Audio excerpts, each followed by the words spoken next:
Assalamualaikum warahmatullahi wabarakatuh. Bismillahirrahmanirrahim. Alhamdulillahi rabbil alamin wa bihi nasta'inu ala umuri dunya waddin. Wassalatu wassalamu ala asyrafil anbiya'i wal mursalin wa ala alihi wa ashabihi wa man da'a bi da'watihi ila yaumiddin. Rabbi shrah li sadri wa yassir li amri wahlul 'uqdatam min lisani yafqahu qawli. Allahumma inna a'udzubika an adilla wa dalla zilla wa zalla aw adlima aw udlama aw ajala ayyajala alayya. Bapak Ibu dan saudara sekalian yang dimuliakan oleh Allah, kita bersyukur pada Allah Subhanahu wa taala pada pagi hari ini kita bisa melaksanakan sholat subuh berjamaah dan kita bisa melanjutkan kajian sampai syuruk, dan semoga Allah Subhanahu wa taala menjadikan ibadah kita diterima oleh Allah Subhanahu wa taala,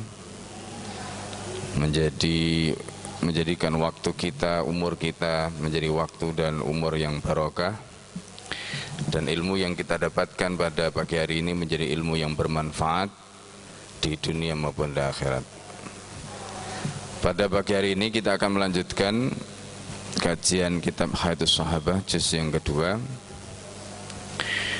masih terkait dengan kisah keadilan Umar bin Khattab radhiyallahu an terhadap ahli kitab. Dalam pembahasan yang lalu kita sudah singgung bagaimana kisah yang terjadi atau yang menimpa seorang sahabat Auf bin Malik al-Asy'a'i dengan orang Yahudi. Dan pagi hari ini kita akan membahas tentang kisah Bakar bin Syaddah ma'a Yahudi dengan orang Yahudi dan bagaimana keadilan Umar radhiyallahu an.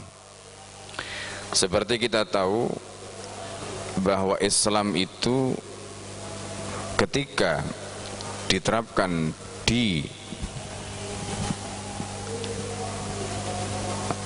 muka bumi, maka Islam ini bukan saja memberikan keadilan kepada orang Islam, tetapi Islam itu juga memberikan keadilan kepada siapapun, termasuk mereka yang non-muslim. Islam ketika diterapkan dalam sebuah negara, maka negara yang menerapkan Islam itu bukan hanya dihuni oleh orang-orang Islam, tetapi di sana juga ada orang non-muslim, dan mereka ini yang kemudian disebut di dalam kitab fikih dengan istilah al-dhimmah. Jadi perlu saya jelaskan, warga negara yang hidup di dalam wilayah Islam yang bernaung di bawah naungan Islam itu bukan hanya orang Islam, tetapi di sana juga ada orang non-muslim, baik itu Yahudi maupun Nasrani yang kemudian mereka disebut sebagai ahli kitab. Bahkan ada juga orang non ahli kitab atau orang musyrik. Mereka semuanya diberikan jaminan hidup di wilayah yang di situ Islam diterapkan. Ketika mereka mendapatkan jaminan hidup di wilayah yang diterapkan Islam dan mereka menjadi warga negara Islam, maka mereka disebut dengan sebutan ahli dhimmah. Jadi ahli dhimmah ini, dhimmah itu adalah jaminan yang diberikan kepada mereka yang bukan Islam, dan konsekuensi dari jaminan itu mereka mendapatkan jaminan terkait dengan perlindungan agama mereka dilindungi. Oleh karena itu Rasulullah SAW menyatakan, man kana ala yahudiyatihi aw nasraniyatihi fa innahu la yuftan. Jadi kalau orang itu tetap memeluk agamanya, agama Yahudi atau Nasraninya, maka dia tidak boleh dihasut, dia tidak boleh dirayu, dia tidak boleh dibujuk agar meninggalkan agamanya. Itu syariat Islam. Jadi kalau ada yang mengatakan Islam itu intoleran, berarti orang itu nggak ngerti Islam. Ya. Berarti orang itu tidak mengerti Islam. Apalagi ketika tuduhan intoleran itu dialamatkan kepada syariat Islam. Justru dengan diterapkannya syariat Islam, maka toleransi yang diberikan oleh Islam kepada orang non-muslim itu maksimal. Kenapa saya katakan maksimal? Karena coba bayangkan, ya, kalau kemarin ada kasus pelecehan Al-Quran di mana? Norwegia, kemudian di Swedia. Coba, ya, mana ada di negeri kaum muslimin Injil atau misalnya Taurat diludahi, kemudian diinjak-injak, ditendang-tendang? Nggak ada. Ada nggak sejarah umat Islam melakukan tindakan biadab seperti itu? Tidak ada, ya kan? Tidak ada. Tapi lihatlah apa yang dilakukan oleh orang non-muslim terhadap agama Islam, terhadap kitab sucinya kaum muslimin, ya. Tapi pada saat yang sama mereka selalu mengatakan orang Islam ini intoleran. Kata siapa intoleran? Nah, inilah pentingnya umat Islam itu belajar tentang sejarah. Umat Islam belajar tentang peradaban Islam. Umat Islam belajar tentang fikih Islam. Di dalam kitab fikih, di dalam sejarah, di dalam peradaban Islam tidak ada syariat Islam yang membolehkan orang Islam untuk melecehkan agama orang lain ketika mereka hidup di dalam naungan Islam. Tidak ada. Maka Rasulullah SAW tadi menyatakan, man kana ala yahudiyatihi aw nasraniyatihi fa innahu la yuftan. Jadi kalau orang itu tetap memeluk agamanya, agama Yahudi atau agama Nasrani, fa innahu la yuftan, tidak boleh. Orang itu kemudian dirayu, dibujuk, dihasut untuk meninggalkan agamanya, tidak boleh. Itu syariat Islam.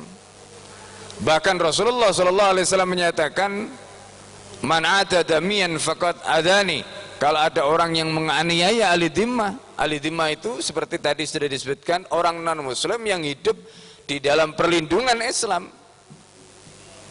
ya. Misalnya seperti orang Yahudi, orang Nasrani. Ketika Nabi di Madinah ada orang Yahudi, di Najran ada orang Nasrani. Mereka diperangi oleh Rasulullah karena mereka berkhianat. Itulah, ya, jadi mereka ini diperangi oleh Rasulullah karena mereka berkhianat. Itu yang harus kita pahami. Maka kalau kita kembali kepada hadis Nabi, man adada miyan faqad adani, kalau ada orang yang menganiaya ahli dhimmah, seperti dalam hadis yang lalu ketika kita lihat bagaimana kisah orang Yahudi yang kemudian kulitnya sobek, ya, gara-gara tindakan dari Auf bin Malik al-Asy'ari, Umar bin Khattab radhiyallahu anhu marah besar karena dianggap ini menodai dhimmahnya Nabi, jaminan Rasulullah SAW, karena Rasulullah mengatakan, man adada miyan faqad adani. Siapa yang menganiaya, siapa yang melukai ahli dhimmah, maka dia sama dengan menganiaya aku, kata Nabi. Subhanallah. Itu jaminan yang diberikan oleh Rasulullah SAW. Maka nyawa mereka dijaga. Tadi yang pertama, mangkana, ya, ala yahudiyati anasraniyatihi fa innahu la yuftan. Berarti apa? Agamanya dijaga. Kalau mereka tetap Yahudi, mereka tetap memeluk Nasrani, silahkan dijaga agama mereka, tapi dengan catatan al-islamu ya'lu wa la yu'la alaih. Islam itu tinggi, ya. Jadi bukan kemudian atas nama menjaga agama mereka, mereka diberikan kebebasan untuk memeluk agama mereka, terus mereka seenaknya sendiri, tidak. Al-islamu ya'lu wa la yu'la alaih. Islam itu tinggi dan tidak boleh ketinggian Islam itu dikalahkan oleh yang lain.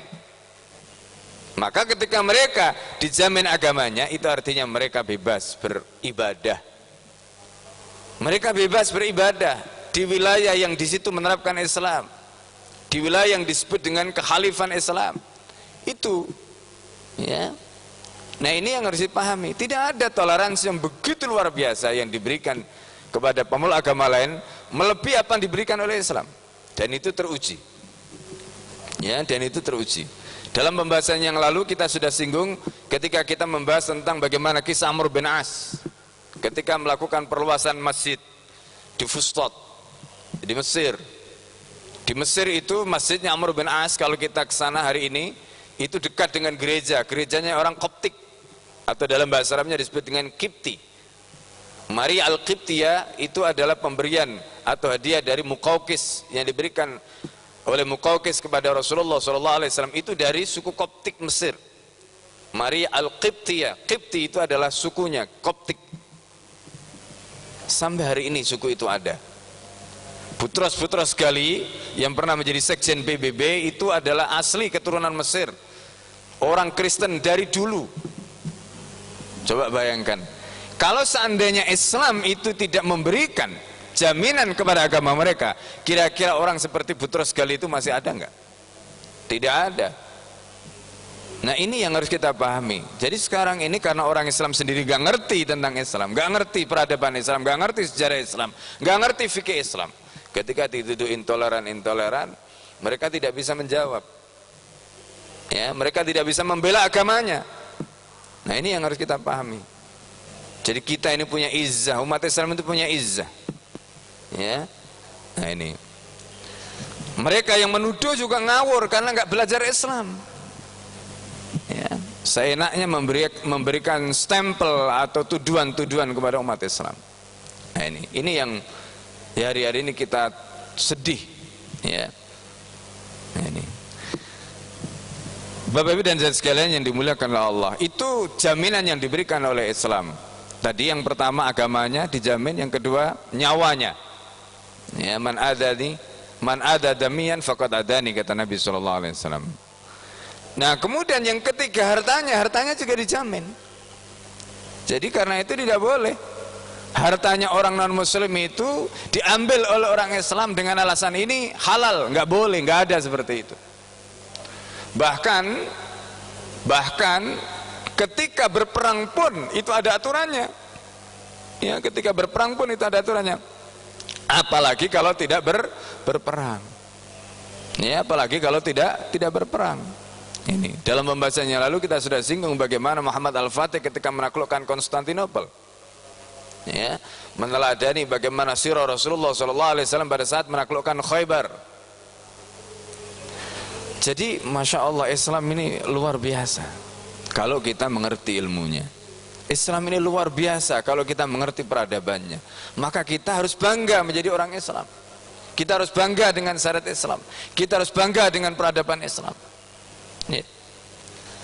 Ya. Bukan hanya bagaimana Islam memberikan toleransi yang begitu luar biasa. Jadi tidak ada ceritanya Islam ini agama yang intoleran, itu nggak ada. Hartanya orang kafir dijaga kalau dia menjadi ahli dhimmah, nyawanya dijaga kalau dia menjadi ahli dhimmah, kemudian agamanya dijaga kalau dia menjadi ahli dhimmah. Coba bayangkan. Tidak hanya itu, kalau mereka menjadi ahli dhimmah, dalam pembahasan sirah yang lalu kita juga sudah singgung bagaimana Umar memberikan jaminan kepada orang Yahudi tua yang ketika dia masih muda membayar jizyah. Jizyah itu apa? Jizyah itu adalah harta yang dibayarkan oleh ahli dhimmah kepada negara, dan harta ini masuk Baitul Mal. Untuk apa? Membuktikan ketundukan mereka, seperti disebutkan dalam Al-Quran, hatta yu'tu al-jizyata an yatin wa hum shaghirun, sehingga mereka memberikan jizyah an yatin sesuai dengan kemampuan mereka, wa hum shaghirun, dan mereka tunduk kepada sistem Islam. Itu aturan Islam.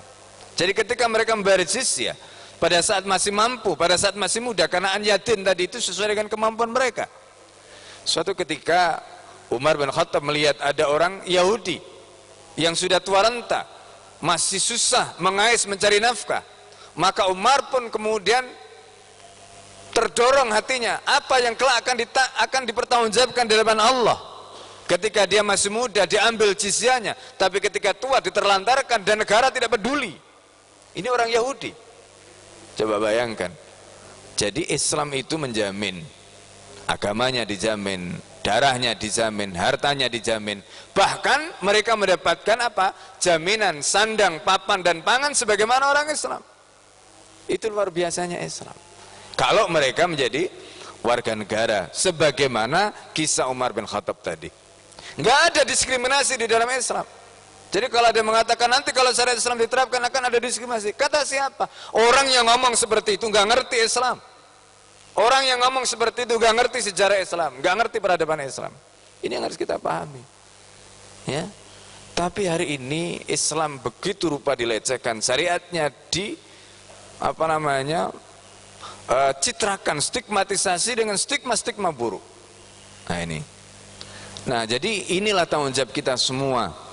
Ya, tanggung jawab kita semua sebagai orang Islam untuk memberikan pembelaan kepada agama kita.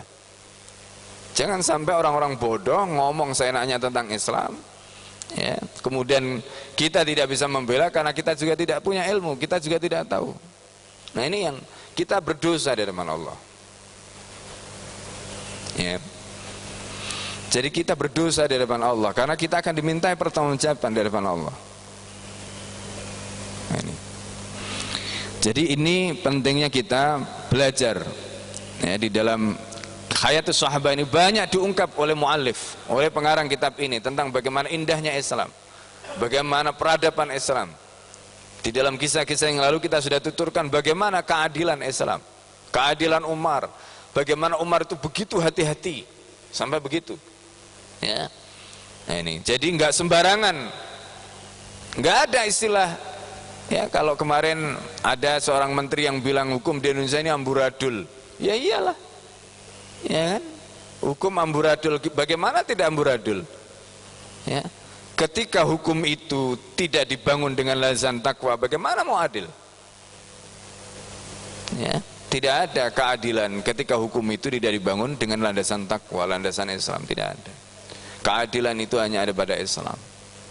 Ya, ini yang harus kita yakini. Kenapa? Islam itu selain hukumnya adil, yang menjalankan itu juga orang bertakwa kepada Allah. Ya, nggak ada nepotisme.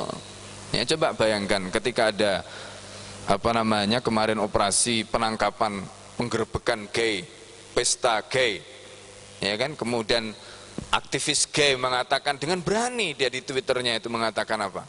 Coba, dan itu mentionnya ke mana? Ya, ke Humas Div Polri, coba bayangkan apa mentionnya. Coba kalau itu anak bapak, ya, yang melakukan begitu, apa salahnya wong dia nggak mengganggu orang lain? Coba di mana ya nalar kita ini, ya, coba bayangkan, berani dia ngomong begitu di Twitter, ya, coba bayangkan, nggak rusak ini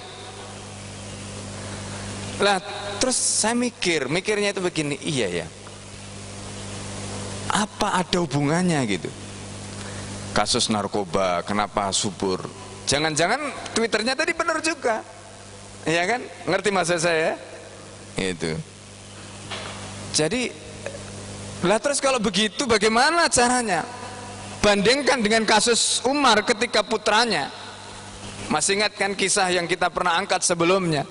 Dalam kitab yang sama, bagaimana putra Umar itu minum khamar, Abdurrahman, ya, bin Umar ibn al-Khattab minum khamar, kemudian digundul oleh Abdullah bin Umar, ya, di dalam rumah. Tapi Umar karena takut nanti ditanya oleh Allah Subhanahu Wa Taala di akhirat, diminta kepada Amr bin As, anaknya, suruh membawa ke Madinah. Umar akan menghukum sendiri karena ini anaknya khalifah. Coba. Kenapa Umar begitu? Karena dia takut. Takut kepada siapa? Kepada Allah. Ya, jangan-jangan ada bias. Karena ini anaknya khalifah, maka khalifah kasihan. Kemudian hukumannya diringankan. Ini yang tadi saya cerita kasus Twitter tadi, ya. Jadi hari ini kita menyaksikan bagaimana hukum itu tumpul kepada siapa? Kepada temannya, kepada kawannya, ya kan? Tapi dia tajam kepada lawannya. Kenapa bisa begitu? Karena tidak ada takwa. Nah ini yang harus kita pahami. Nah karena itu mari kita lihat bagaimana filosofi yang begitu luar biasa peradaban Islam tadi kemudian diterapkan oleh khalifah yang adil karena ketakwaannya, karena keimanannya, seperti dalam kisah-kisah yang lalu yang sudah kita singgung. Dalam kisah ini kita akan mengangkat kisah Bakar bin Saddah dengan Yahudi dan bagaimana keadilan Umar radhiyallahu anhu. Wa akhraja Ibnu Mandah wa Abu Nuaim an Abdul Malik ibni Ya'la al-Laythi anna Bakar ibni Saddah al-Laythi radhiyallahu anhu, beliau adalah seorang sahabat. Wa kana mimman yakhdimun Nabi sallallahu alaihi wasallam. Bakar bin Saddah ini orang yang pernah menjadi pembantu Rasulullah, termasuk orang yang membantu Rasulullah wa gulam ketika dia masih kecil. Jadi dia membantu Nabi ketika masih kecil. Jadi banyak ya, seperti misalnya Anas bin Malik itu juga begitu ya, diwakafkan, diserahkan ibunya kepada Rasulullah ketika umurnya 8 tahun, dan Rasulullah mendoakan dia umurnya panjang ya, sampai 100 tahun, dan anaknya banyak. Itu Anas ya. Jadi sampai beliau itu di akhir ayatnya pernah ditanya, abakya min ashabin Nabi, apakah masih ada tersisa dari sahabat Nabi? Kemudian beliau menjawab ya, amaman ra'ahu, adapun orang yang melihatnya masih ada, wa amaman sahibahu, tetapi kalau orang yang pernah menjadi sahabat beliau tidak ada. Itu tentang Anas karena umurnya panjang, didoakan oleh Nabi, anaknya banyak, dia mendampingi Rasulullah sejak umur 8 tahun ya, ibunya menyerahkan kepada Nabi SAW. Nah, Abu Bakar bin Saddah al-Laythi ini juga begitu, pernah membantu Rasulullah ketika dia masih ghulam, masih muda, masih anak-anak. Falamma ikhtalama, ketika dia sudah balik, ja'a ila Nabi SAW, dia datang pada Rasulullah SAW. Jadi karena kalau sudah balik kan gak enak membantu di rumah Rasulullah, kan ya gak nyaman karena bukan mahram dengan istri-istri Nabi SAW. Jadi gak enak lah gitu. Beliau datang pada Rasulullah SAW. Faqala ya Rasulullah, wahai Rasulullah, inni kuntu adkhulu ala ahlika, aku sudah biasa masuk di keluargamu, di tengah-tengah keluargamu. Ketika itu beliau masih kecil, masih belum balik. Nah sekarang sudah balik. Kemudian apa kata beliau? Waqad balaghtu mablaghar rijal, dan aku sekarang sudah balik sebagaimana laki-laki, mablaghar rijal, sebagaimana laki-laki yang lain, orang-orang dewasa. Itu kata Bakar bin Saddah. Faqala Rasulullah sallallahu alaihi wasallam, maka kemudian Rasulullah sallallahu alaihi wasallam mendoakan dia. Nah ini doanya Rasulullah, Allahumma saddiq qawlahu, ya Allah jadikanlah ucapan dia itu ucapan yang jujur. Walakihi dhafra, dan pertemukanlah dia dengan kemenangan, keselamatan, kebaikan. Ini yang didoakan oleh Rasulullah SAW kepada Bakar bin Saddah ini. Falamma kana fi wilayati Umar radhiyallahu anhu, ketika dia, jadi umurnya dia ini sampai ya, ketika itu dia hidup pada zaman Umar bin Khattab. Ini Bakar bin Saddah ini hidup pada zaman Umar bin Khattab, dan dia pernah mendapatkan pendidikan semasa kecilnya sampai balik di tangan Rasulullah SAW, dan didoakan lagi oleh Rasulullah SAW. Apa kata? Apa yang terjadi kemudian? Ketika dia hidup pada zaman Umar bin Khattab, wujida Yahudiyun qatilan. Pada waktu itu ditemukan orang Yahudi terbunuh. Jadi ada orang Yahudi terbunuh. Nah ini orang Yahudi terbunuh. Fa'adama dzalika Umar wa jazza. Terbunuhnya orang Yahudi itu membuat Umar, artinya ini berat bagi Umar, karena orang Yahudi ini terbunuh di wilayahnya Umar ketika Umar menjadi khalifah ya. Dalam riwayat yang lain ini terjadi di Madinah ya. Nah kemudian Umar merasa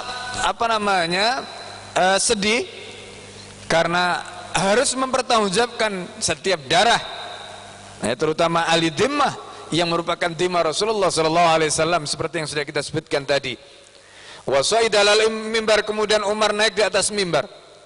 Faqala, kemudian Umar berkhutbah, afima wallani Allah wastahlafani yuftaku birrijal ya. Kata Umar bin Khattab radhiyallahu anhu, apakah ya, karena sesuatu yang Allah Subhanahu wa taala telah mengangkat aku menjadi pengurusnya, menjadi walinya, yang mengurus urusannya. Wastahlafani, dan aku menjadi khalifah. Ya, dan dia mengangkat aku menjadi khalifah. Menjadikan aku menjadi khalifah, penguasa. Yuftaku birijal, kemudian ada orang yang darahnya atau orang itu yang apa namanya dia darahnya atau dia terbunuh. Nah, ini yang digambarkan oleh Umar merespon kisah tentang terbunuhnya orang Yahudi tadi. Udzakirullah rajulan kana indahu ilmun illa a'lamani. Aku ingin ingatkan, ya, semata-mata karena Allah Subhanahu wa taala. Jadi aku ingin ingatkan tentang seseorang yang kalau dia punya ilmu, maka dia pasti akan memberitahukan kepadaku. Illa a'lamani. Siapa kalau ada orang yang tahu tentang kejadian ini atau dia tahu peristiwanya, silakan dia memberitahukan padaku. Faqama ilaihi Bakar bin Saddah. Ketika itu Bakar bin Saddah berdiri menghampiri Umar bin Khattab radhiyallahu anhu. Faqala, kemudian Abu Bakar bin Saddah mengatakan pada Umar, ana bihi, aku, wahai Amirul Mukminin, katanya. Faqala Allahu Akbar. Ya, kata Amirul Mukminin, Allahu Akbar, bu'ta bidammi, katanya. Artinya dijelaskan di sini oleh Al-Kandahlawi, i'tarafta bi, apakah engkau mengakuinya atau engkau mengetahuinya? Fahatil makhraj. Kalau begitu silakan apa namanya ke sini, berikan solusi atau jalan keluar, atau tunjukkan jalan keluar. Faqala, maka kemudian Bakar bin Saddah mengatakan, bala, tentu, wahai Amirul Mukminin. Jadi beliau Bakar bin Saddah ini bukan pelaku dalam kasus ini. Dalam kasus ini beliau menceritakan, ya, menceritakan tentang peristiwa terbunuhnya orang Yahudi tadi. Kharaja fulan ghazian, kata dia. Maka ada seorang fulan di sini dia disebutkan namanya, tapi dalam riwayat yang lain dalam kitab Sunan Al-Bahaqi itu disebutkan ada dua orang laki-laki, ya, ada dua orang laki-laki, itu dua orang laki-laki ini apa namanya bersaudara. Kemudian yang satu berangkat berperang, ini dalam riwayat yang lain, ya. Tapi dalam riwayat ini disebutkan satu, tadi itu cerita tentang Yahudi yang terbunuh tadi itu, kemudian satunya lagi dikisahkan di sini oleh Bakar bin Saddah. Ada seorang, kemudian dia berangkat berperang. Wawakalani, dan orang itu telah mewakilkan kepada aku bi'alihi, untuk menjaga keluarganya. Jadi ini kebiasaan para sahabat, nggak semua ikut berperang, ya, nggak semua ikut berperang. Jadi kalau berperang ada yang diminta untuk jaga keluarganya. Termasuk juga ada yang mengurus mereka, ya makannya, ya semuanya, ya. Jadi bayangkan kalau semuanya ikut berperang, terus nanti siapa yang akan ngurus anak-anaknya, siapa yang akan ngurus istrinya, siapa yang akan ngurus apa namanya keluarga mereka kalau membutuhkan sesuatu, kalau ada yang sakit dan sebagainya. Maka tetap ada yang ditinggalkan di Madinah, dan kemudian mereka ada yang ngurus, ya, mengurus yang ditinggalkan oleh keluarga yang ikut berperang tadi itu. Faji itu, kemudian aku datang, fawajatu hadal Yahudi, katanya, ketika aku datang di keluarganya tadi sebagaimana amanah keluarganya itu untuk dijaga, untuk diurus tadi itu, tiba-tiba aku mendapati orang Yahudi ini. Nah, orang Yahudi yang terbunuh tadi itu didapati fi manzilihi, di rumah orang itu. Jadi ada orang laki-laki yang meninggalkan keluarganya, keluarga itu dititipkan kepada Bakar bin Saddah. Kemudian ketika Bakar bin Saddah masuk atau datang ke rumah orang yang menitipkan tadi itu, karena suaminya tidak ada, di situ ada keluarganya, ada istrinya dan sebagainya tadi. Tiba-tiba ada orang Yahudi itu fi manzili, di dalam rumahnya. Wa yaqulu, ya, ini ungkapan apa namanya orang Yahudi itu. Wa athu gharrahul Islam hatta khalautu bi irsi lailat tamam, katanya. As'as itu nama sahabat yang, atau nama orang Islam atau fulan yang ikut berperang tadi. Jadi dia gharrahul Islam, telah di dalam tanda petik ini, karena yang ngomong orang Yahudi, ditipu oleh Islam. Karena dia ikut berperang, dia tinggalkan istrinya. Nah ini, ya. Jadi ini omongannya orang Yahudi tadi. Hatta khalautu bi irsihi lailat tamami, sehingga aku menyendiri dengan apa namanya pasangan dia pada lailat tamam, maksudnya sepanjang malam karena ditinggalkan suaminya kan. Nah ini.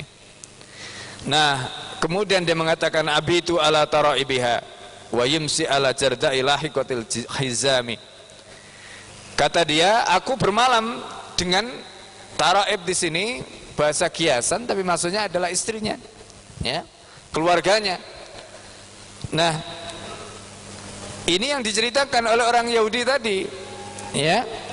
Kemudian di situ disebutkan ka'anna majami'al ar-rabalat minha fi'amun yanhaduna ila fi'am.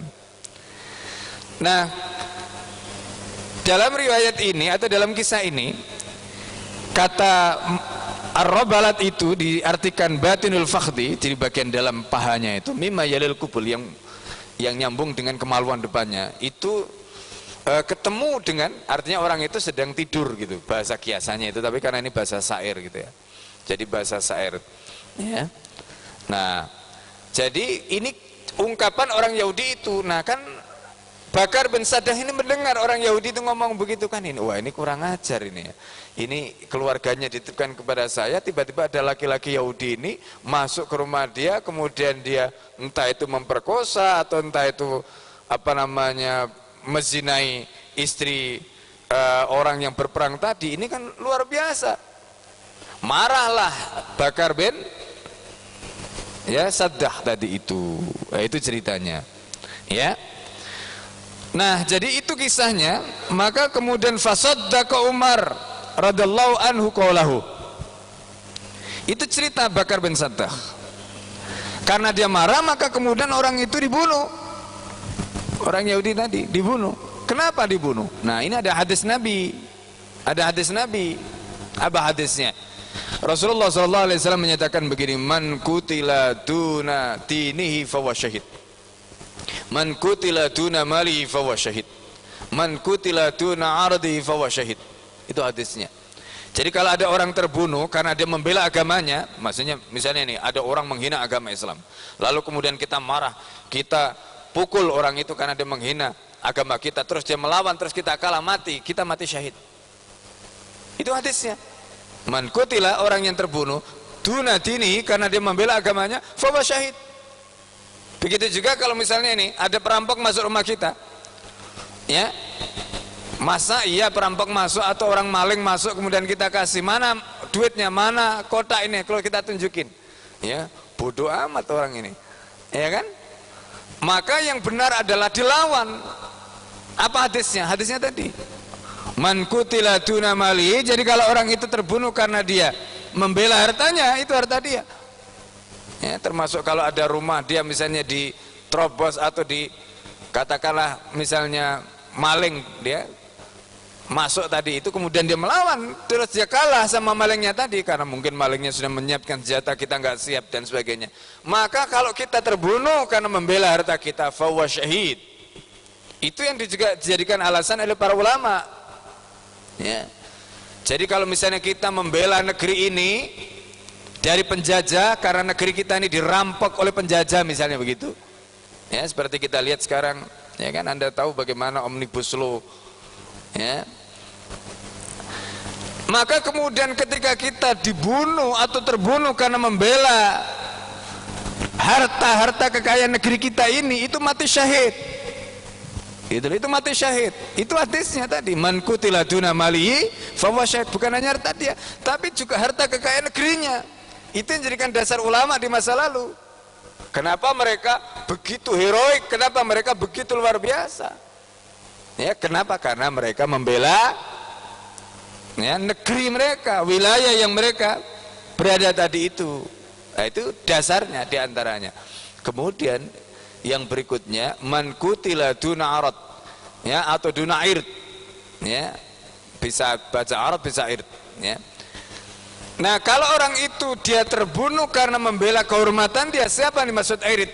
Ird itu, ya, ird itu konteksnya dengan, jadi misalnya kita punya istri, ada anak perempuan, itu kehormatan bagi laki-laki. Jadi kalau misalnya istri yang ada di rumah tadi itu misalnya, katakan ada orang lain, ya, laki-laki lain masuk rumah atau menggoda atau apa, termasuk anak kita, Maka dalam hal ini Islam mengatakan man kutila duna irdihi, kalau ada orang yang terbunuh karena membela kehormatan dia tadi, maka dia mati syahid. Ada kisah yang menarik ya, ada kisah menarik. Suatu ketika di Mesir itu ada kejadian.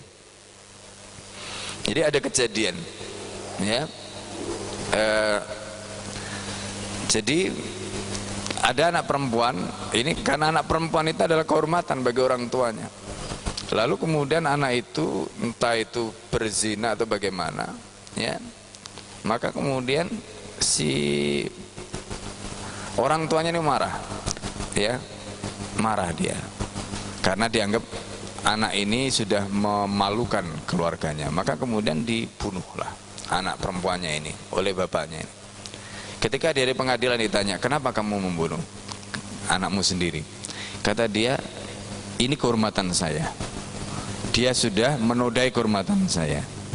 Nah itu mantuna irdi fahuwa syahid. Harusnya dia dihukum mati karena, dan kata dia, saya rela mati karena kehormatan ini. Nah, itu harusnya, dan dia nggak ada masalah, dia mau dihukum mati nggak apa-apa karena ini kehormatan dia. Apa yang terjadi kemudian? Justru pengadilan membebaskan dia. Pengadilan membebaskan dia dengan alasan tadi, karena yang dia bela itu kehormatannya. Ini kejadian menarik, ya. Nah, jadi orang yang terbunuh karena dia membela kehormatannya itu mati syahid, ya, mati syahid. Nah, apa yang dilakukan oleh Bakar bin Saddah tadi, dia kan diberi amanah untuk menjaga istrinya, mujahid yang sedang berperang tadi. Tiba-tiba ada orang Yahudi masuk di rumahnya mujahid tadi, meniduri istrinya mujahid tadi. Nah gitu loh. Maka Bakar bin Saddah tadi marah. Karena dia marah, karena ini kan kehormatan kan. Ini kehormatan suaminya dan juga kehormatan beliau yang dititipi. Nah gitu loh. Akhirnya apa? Maka kemudian dibunuhlah orang Yahudi tadi itu. Maka kemudian apa yang terjadi? Fasaddaqa Umar radhiyallahu anhu qala. Umar justru membenarkan ucapan Bakar bin Saddah tadi, ya. Wa abatala dammahu bidu'ain Nabi sallallahu alaihi wasallam. Dan kemudian Umar membatalkan darahnya. Darahnya siapa? Bakar bin Saddah tadi. Kan harusnya karena dia membunuh, kan harusnya dibunuh, kan kisos. Tapi kemudian darahnya Bakar bin Saddah ini dibatalkan. Satu pertimbangannya karena ucapannya itu benar. Kenapa ucapannya benar? Karena yang memberikan kesaksian itu Nabi. Allahumma saddiq qawlahu. Nah, ya kan? Itu kan kesaksian Rasulullah. Doa sekaligus memberikan kesaksian bahwa apa yang diucapkan oleh Bakar bin Saddah ini benar, karena yang memberikan kesaksian, mendoakan itu adalah baginda Rasulullah sallallahu alaihi wasallam. Gitu. Masa nggak percaya dengan Nabi? Wong Nabi sendiri kok dari lisan, dan Umar tahu itu. Rasulullah mendoakan Bakar bin Saddah seperti itu.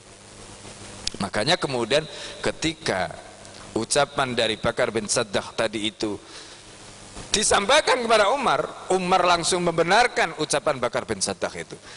Bidu'ain Nabi sallallahu alaihi wasallam, karena doanya Rasulullah sallallahu alaihi wasallam. Yang kedua, apa yang dilakukan oleh Bakar bin Saddah tadi juga tidak salah. Ya kan? Tidak salah. Kenapa? Karena beliau mendapatkan amanah menjaga kehormatan keluarga yang ditinggalkan tadi. Lalu kemudian ada orang Yahudi yang berani-beraninya dia, ya, menyerang kehormatan keluarga mujahid yang sedang berperang tadi itu. Nah ini tindakan dilakukan oleh Bakar bin Saddah tadi. Kata fil kanzi, begitulah disebutkan dalam kitab Kanzul Umal yang ditulis oleh Imam Alauddin Al-Hindi. Wa akhraja Ibnu Abi Syiba an Sya'bi kama fil Isabah. Begitu juga hadis ini dikeluarkan oleh Ibnu Abi Syiba dari Asy-Sya'bi sebagaimana disebutkan dalam kitab Al-Isabah fi Tamyiz Sahabah yang ditulis oleh Al-Hafidz Ibnu Hajar Al-Asqalani. Jadi Bapak Ibu dan saya sekalian yang dimuliakan Allah, ini kisah bagaimana keadilan Umar radhiyallahu an. Ini melengkapi kisah sebelumnya. Bagaimana keadilan Umar radhiyallahu an terhadap orang Yahudi, ya. Jadi orang Yahudi tadi kemudian dia memang darahnya akhirnya tidak dibalas, tidak dituntut. Padahal tadi kan di dalam riwayat tadi kan disebutkan itu berat bagi Umar. Ya, wajazi'a, Umar itu kayak apa namanya, hatinya itu merasa berat lah gitu. Ya. Nah ini yang terjadi pada Umar, tetapi kemudian apa yang terjadi pada kasus tadi? Yang terjadi kemudian ketika akhirnya Bakar bin Satta menceritakan kronologi peristiwanya dan beliau jujur, beliau tidak bohong, tidak merekayasa sebagaimana cerita orang Yahudi sebelumnya kepada Auf bin Malik al-Syai yang mencoba untuk merekayasa cerita. Tapi kemudian apa yang terjadi? Auf bin Malik al-Syai kemudian selamat karena ternyata kisahnya tidak seperti yang didramatisir oleh orang Yahudi di hadapan Umar bin Khattab ketika itu. Nah, jadi ini pelajaran menarik. Andai orang Yahudi itu benar, dia tidak melakukan kesalahan, kemudian dia dibunuh, maka pasti hukum akan ditegakkan. Ya, pasti hukum akan ditegakkan. Kenapa? Seperti ungkapan Umar sebelumnya, bahwa ini adalah dhimmahnya siapa? Dhimmahnya Rasulullah. Siapa yang menodai dhimmahnya Nabi, maka seperti hadis Nabi tadi, man adadamiyan faqad adani, maka sama dengan menodai, maka sama dengan menyakiti, maka sama dengan menyerang Rasulullah Shallallahu Alaihi Wasallam. Coba bayangkan ya, ini saya ingin sekali lagi mengetuk pintu hati dan keimanan kita semua. Bayangkan, kalau dhimmah saja, dia ini bukan orang Islam, itu dhimmah yang dijamin oleh Nabi karena dia mau tunduk kepada Islam dan kemudian dia membayar jizyah sebagai bukti ketundukan dia kepada sistem Islam. Artinya itu bukan Islam. Itu pun dilindungi oleh Nabi. Coba bayangkan, apalagi kalau risalah Nabi, apalagi kalau syariat Nabi, apalagi kalau itu agama Nabi. Apa kira-kira yang dilakukan oleh Rasulullah SAW kalau orang itu menyerang syariat, menyerang agama, menyerang risalah Rasulullah SAW? Ini yang harus kita pahami. Dhimmahnya saja kalau diserang, Rasulullah SAW wajib melindungi. Ya, ini dhimmah yang disebutkan dhimmah tadi. Padahal dia bukan orang Islam. Padahal dia bukan Islam. Apalagi kalau ini ya Islam, apalagi ini orang Islam, maka Rasulullah SAW justru mengambil berat hal ini. Ya, nah itulah mengapa di dalam surat At-Taubah Allah menceritakan bagaimana Rasulullah, laqad ja'akum rasulun min anfusikum azizun alaihi ma'anittum. Ini itu Rasulullah. Jadi Masya Allah ya, perasaannya Nabi itu berat melihat kita hari ini, berat melihat umatnya ini ya. Harisun alaikum bil mu'minina raufur rahim, itu Rasulullah. Jadi inilah gambaran yang kita lihat Bapak Ibu dan saudara sekalian rahimakumullah. Jadi bagaimana Rasulullah SAW, bagaimana syariat Rasulullah SAW. Nah kadang-kadang muncul tadi ungkapan, udahlah ya nggak usah dibela, kan ini kan syariatnya Allah, Allah pasti akan membela ya. Allah pasti akan membela syariat ini, Allah pasti akan membela agama ini, Allah pasti akan membela kitab sucinya. Pasti itu. Karena Allah sendiri mengatakan, inna nahnu nazzalna dzikra wa inna lahu lahafidun. Ya kan? Kami yang menurunkan Al-Quran ini dan kami akan menjaganya. Itu kewajiban Allah. Allah sendiri mengatakan begitu. Tapi masalahnya, apa yang kita akan katakan di hadapan Allah? Ada Al-Quran dihinakan, ada Al-Quran dilecehkan. Ada agamanya dihinakan, ada agama dilecehkan.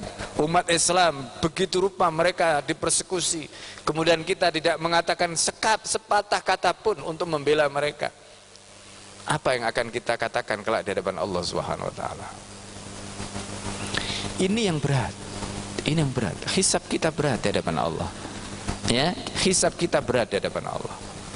Maka gunakanlah lisan kita, gunakanlah tangan kita, gunakanlah apapun yang kita miliki, ilmu kita, untuk membela agama Allah ini.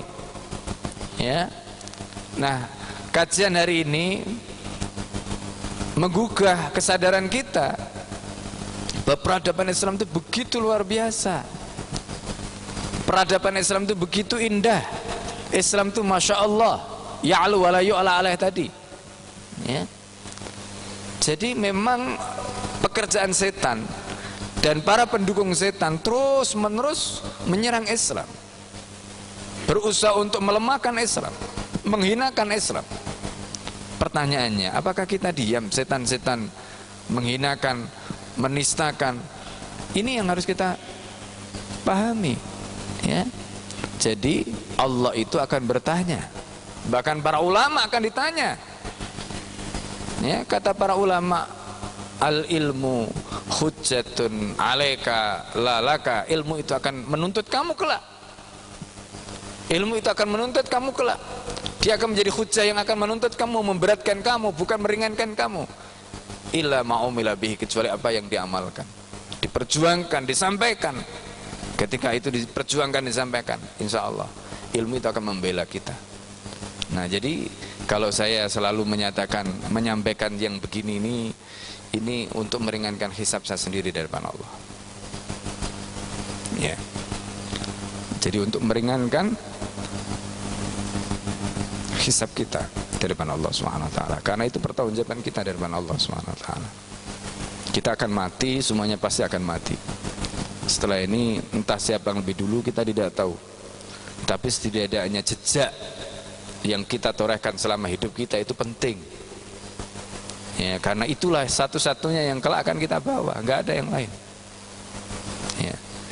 Jadi jejak yang kita torehkan di masjid ini, di tempat pengajian ini, itu penting, karena ini yang nanti akan kita bawa ya. Wa yauma idzin tuhaddisu akhbaraha, nanti ini akan cerita semua ya kan.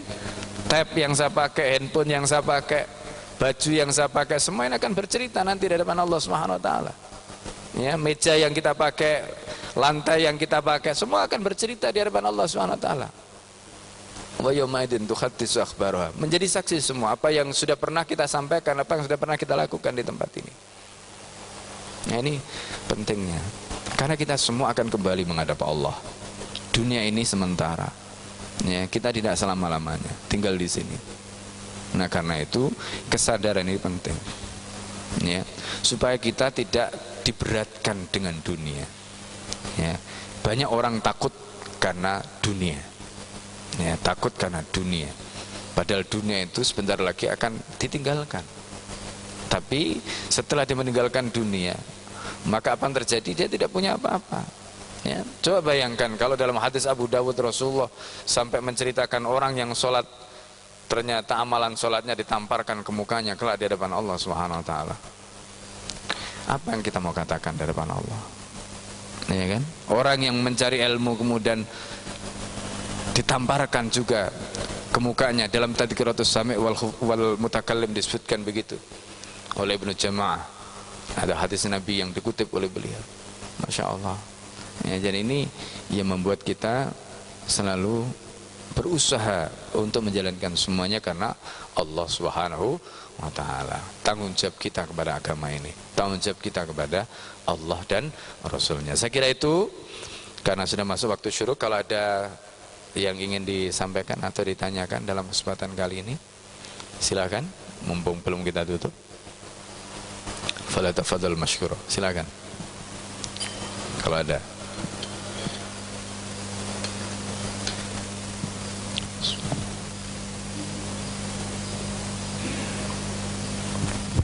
Tidak ada? Baik, kalau tidak ada, kita tutup majelis kita pagi hari ini dengan doa kafaratul majelis. Semoga Allah Subhanahu wa taala menjadikan ilmu kita menjadi ilmu yang bermanfaat. Subhanakallahumma hamdika asyhadu an la ilaha illa anta astaghfiruka. Assalamualaikum warahmatullahi wabarakatuh.